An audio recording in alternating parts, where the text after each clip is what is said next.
فارسی زبان کا لفظ ہے جس کے معنی گھرانہ، کنبہ، قبیلہ، اہل و عیال اور حسب و نسب ہے۔ گھر کے اہم بنیادی عناصر جو ہیں وہ اولاد، والدین اور ماں باپ پر مشتمل ہوتے ہیں، اور پھر یہ سلسلہ آگے وسعت اختیار کرتے ہوئے دانا نانی، دادا دادی، چچا چچیاں، یہ سب مل کے رشتوں پر مشتمل ہو کر ایک کنبہ یا خاندان بنا لیتے ہیں۔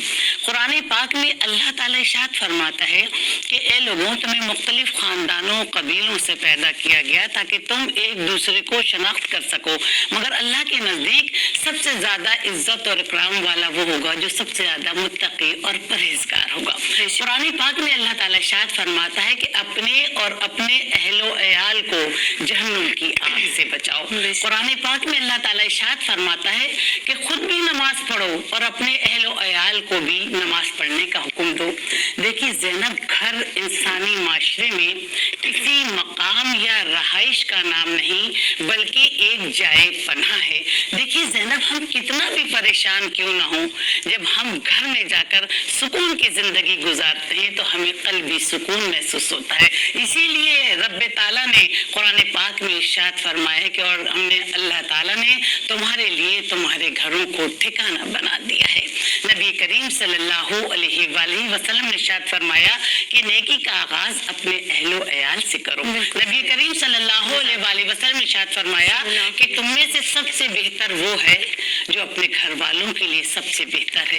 نبی کریم صلی اللہ علیہ وآلہ وسلم نے ارشاد فرمایا کہ تم میں سے ہر شخص اپنے گھر کا نگہباں اور ذمہ دار ہے، اس سے اس کے متعلق سوال کیا جائے گا۔ نبی کریم صلی اللہ علیہ وسلم نے ارشاد فرمایا کہ مومن وہ ہے جو اپنے اخلاق میں سب سے بہتر ہو اور اپنے گھر والوں کے لیے سب سے زیادہ نرم اور مہربان ہو۔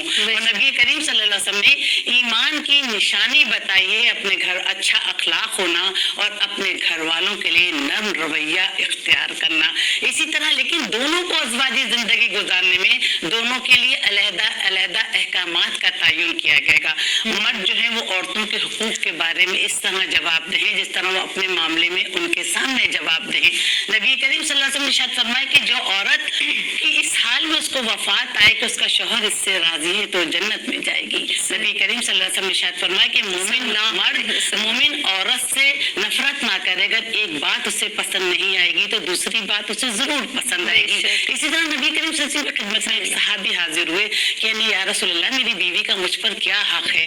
تو نبی کریم صلی اللہ علیہ وسلم نے فرمایا جو تو خود کھاؤ اسے کھلاؤ، جو خود پہنو اس کے لیے بھی ویسا ہی خریدو۔ دیکھیے گھر کی اہمیت کے سلسلے میں دین اسلام ہمیں یہ ہدایت دیتا ہے کہ ہم اپنے گھر کے ماحول کو اچھا رکھیں، ہم گھر والوں کو متحد کر کے رکھیں، ہم ان کی دکھ درد خوشی غم کے ساتھی بنیں، اپنے بچوں کی اچھی پرورش کریں۔ جب ہمارے گھر کا ماحول پرسکون ہوگا، ہمارے گھر میں اخلاقیات کو، کردار کو ملحوظ خاطر رکھا جائے گا تو ہم اپنے بچوں کی پرورش بھی اچھی طریقے سے کریں گے، اور پھر ہم یہ کہنے میں حق بجانب ہوں گے کہ میرا گھر میری جنت، یا میرا گھر تو میرے لیے خوشیوں اور امن و سکون کا گہوارہ ہے۔ ماشاء اللہ، بہت ہی